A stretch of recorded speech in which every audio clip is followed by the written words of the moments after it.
وَإِذْ وَعَدْنَا مُوسَىٰ 40 لَيْلَةً، اور یاد کرو پھر جب کوہ طور پر ہم نے موسیٰ کو 40 دن کے لیے بلایا.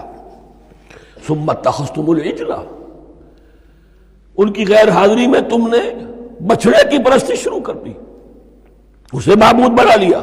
من بعدہ، اس کی غیر موجودگی میں. وَأَنْتُمْ ظَالِمُونَ، تم بہت بڑا ظلم تھا جس کا ارتکاب کیا. إِنَّ الشِّرْكَ لَظُلْمٌ عَظِيمٌ، عظیم ترین ظلم جو ہے وہ شرک ہے. اور شرک جلی کی یہ شکل کہ بچھڑے کو پوج رہے. ثُمَّ عَفَوْنَا عَنْكُمْ مِنْ بَعْدِ ذَلِكَ، پھر ہم نے تمہیں اس کے بعد بھی معاف کیا. یہ ہمارا کرم رہا ہے، ہماری رحمت رہی. من بعد ذلك لعلكم تشکرون، تاکہ تم شکر کرو. وَإِذْ آتَيْنَا مُوسَى الْكِتَابَ وَالْفُرْقَانَ لَعَلَّكُمْ تَهْتَدُونَ، اور یاد کرو جب کہ ہم نے موسیٰ کو کتاب اور فرقان عطا فرمائی. یہ فرقان حق اور باطل کے درمیان فرق کر دینے والی چیز، اور کتاب عام طور پر جو آتا ہے وہ شریعت کے لیے آتا. شریعت بھی دی، کتاب بھی دی، اور فرقان بھی دیا. لعلکم تہتدون، تاکہ تم ہدایت پاؤ. وَإِذْ قَالَ مُوسَىٰ لِقَوْمِهِ، اور یاد کرو جب کہ کہا تھا موسیٰ نے اپنی قوم سے، یا قوم انکم ظلمتم انفسکم باتخاذکم العجل، اے میری قوم کے لوگو، یقیناً تم نے اپنے اوپر بڑا ظلم کیا ہے بچھڑے کو معبود بنا کر. فَتُوبُوا إِلَىٰ بَارِئِكُمْ، پس توبہ کرو اپنے پروردگار، اپنے خالق کی جناب میں. باری اللہ تعالیٰ ہے. باری فَاقْتُلُوا أَنفُسَكُمْ، تو قتل کرو اپنے آپ کو. یہ چیز جو ہے تورات میں تفصیل سے آئی ہے، قرآن میں نہیں ہے. اسی اعتبار سے میں نے آپ کو بتایا تھا کہ تورات کا مطالعہ اس اعتبار سے مفید ہے کہ بہت سے واقعات کا قرآن میں ذکر ہے، اجمالاً اشارہ ہے. اس کی تفصیل کے لیے ہمیں تورات سے رجوع کرنا پڑتا ہے، ورنہ یہ کہ اس آیت کا صحیح مفہوم واضح نہیں ہوگا. فَاقْتُلُوا أَنفُسَكُمْ، اپنے آپ کو قتل کرو، کیا مانی؟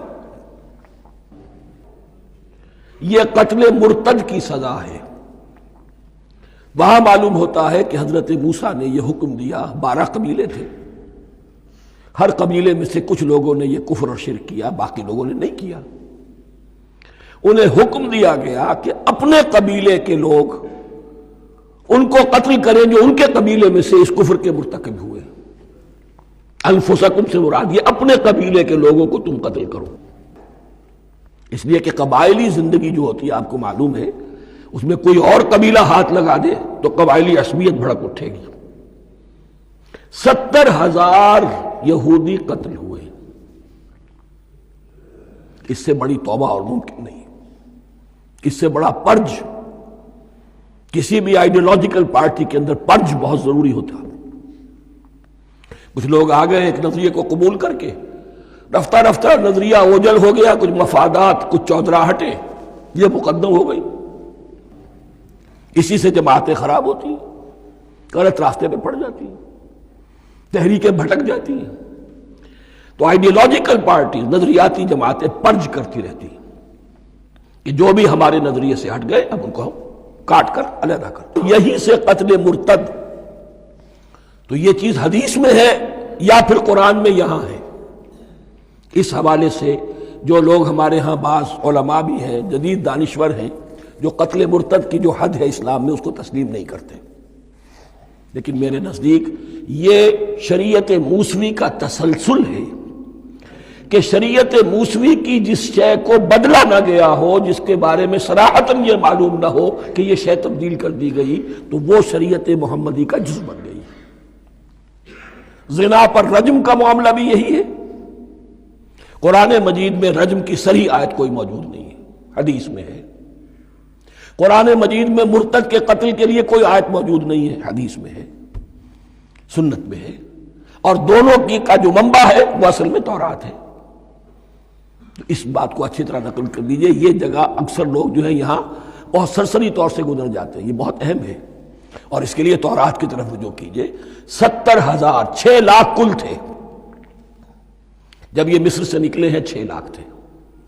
کتنے عرصے کے بعد پیننسولا پہنچے ہیں، سینائی پیننسولا میں اور طور میں کچھ اور ان کی تعداد بڑھ گئی ہوگی، لیکن یہ کہ ان میں سے 70,000 کو قتل کیا اپنے ہاتھوں سے.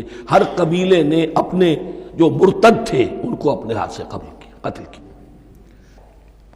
فتوبوا الی بارئکم فاقتلوا انفسکم ذالکم خیر لکم عند بارئکم، یہی تمہارے لیے تمہارے رب کے نزدیک بہتر بات ہے۔